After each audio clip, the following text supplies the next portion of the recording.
വിശുദ്ധ ഗ്രന്ഥത്തിലെ 11-ാം സങ്കീർത്തനം. നീതിമാന്റെ ആശ്രയം. ഞാൻ കർത്താവിൽ അഭയം തേടുന്നു. പക്ഷിയെപ്പോലെ പർവ്വതങ്ങളിൽ പോയി ഒളിക്കുക എന്ന് നിങ്ങൾക്കെന്നോട് എങ്ങനെ പറയാൻ കഴിയും? നിഷ്കളങ്ക ഹൃദയരെ ഇരുട്ടത്തെയാൻ വേണ്ടി ദുഷ്ടന്മാർ വില്ല് കുലച്ച് അമ്പ് തൊടുത്തിരിക്കുന്നു. അടിത്തറ തകർന്നാൽ നീതിമാൻ എന്തു ചെയ്യും? കർത്താവ് തൻ്റെ വിശുദ്ധ മന്ദിരത്തിലുണ്ട്. അവിടുത്തെ സിംഹാസനം സ്വർഗത്തിലാണ്. അവിടുത്തെ കണ്ണുകൾ മനുഷ്യ മക്കളെ കാണുന്നു. അവിടുന്ന് അവരെ സൂക്ഷ്മമായി നിരീക്ഷിക്കുന്നു.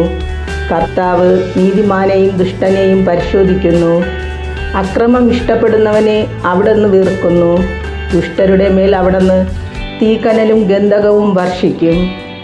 അവരുടെ പാനപാത്രം നിറയെ ഉഷ്ണക്കാറ്റായിരിക്കും. കർത്താവ് നീതിമാനാണ്. അവിടുന്ന് നീതിയുക്തമായ പ്രവൃത്തികൾ ഇഷ്ടപ്പെടുന്നു. പരമാർത്ഥ ഹൃദയർ അവിടുത്തെ മുഖം ദർശിക്കും.